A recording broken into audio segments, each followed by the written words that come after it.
Mark, we've won more than half our matches in the Championship this season. What would you pinpoint as being behind our strong start to the campaign? Hard work, players playing well, players understanding and working and doing the jobs properly, and obviously there's plenty of confidence gleaned from pre-season and the work they've already done, and going into the games it really helps us. And, the work that they're doing on a daily basis is key to everything. So I think confidence comes from that, but also from performing in the Championship on a regular basis, or more regular than we've been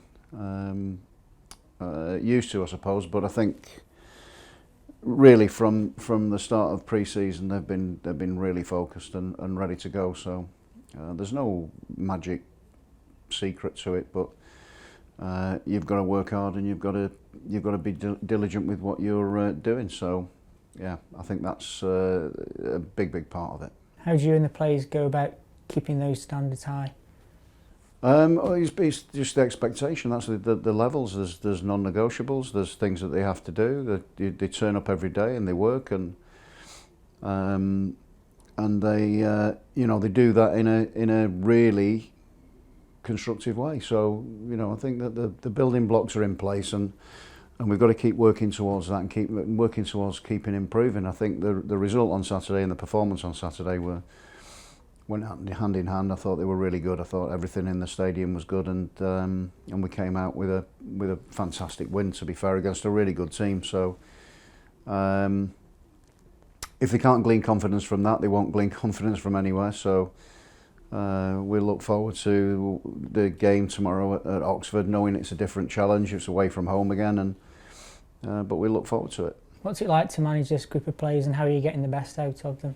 Well, they're fairly straightforward. They're easy, or they have been easy so far. There's obviously bumps in the road from time to time, but they're good people. So that's a really good starting point. I think they're working hard, and if they give you everything that they've got, then you can't ask for any more than that. How much do you feel as though the competition for places is pushing those performances?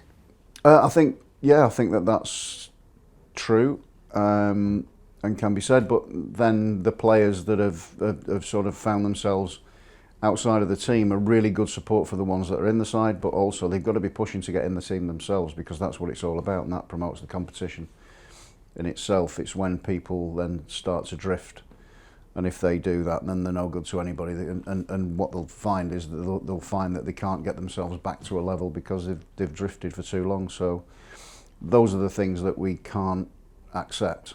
We can't accept that. They've got to come in and they've got to work every single day, regardless of the decisions that I make. What they don't seem to realise sometimes is that they influence the decision-making process anyway. So with their performances, with what they're doing around the place and in training, and then in games if they're coming on, to eventually grab a starting berth. So yeah, just more of the same.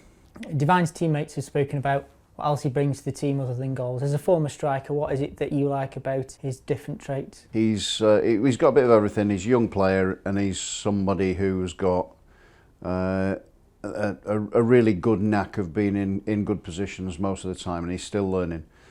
What I liked about his performance the other day was his understanding of and the timing of his movements. So yeah, we'll keep working on that. We've been working on that. He works on it in training within the session. We review it and have a look through that from time to time. So he is somebody who takes everything seriously, takes his career really seriously, and he's somebody who wants to be at the top of his game. And the more of those things that he can do, the better for him in terms of his development, the better for us. Whilst we have him. So I'm pleased with him. He's got a lot of attributes. You said after the game on Saturday that you spend a bit of your Sunday looking at Oxford ahead of Tuesday night. How much time do you give yourself before turning your focus towards the next opponent, or is your mind always going? Well, I got home in the evening and then just started to have a look at the game. So yeah, I've had a look at them. We'll continue to do that over the weekend and into today.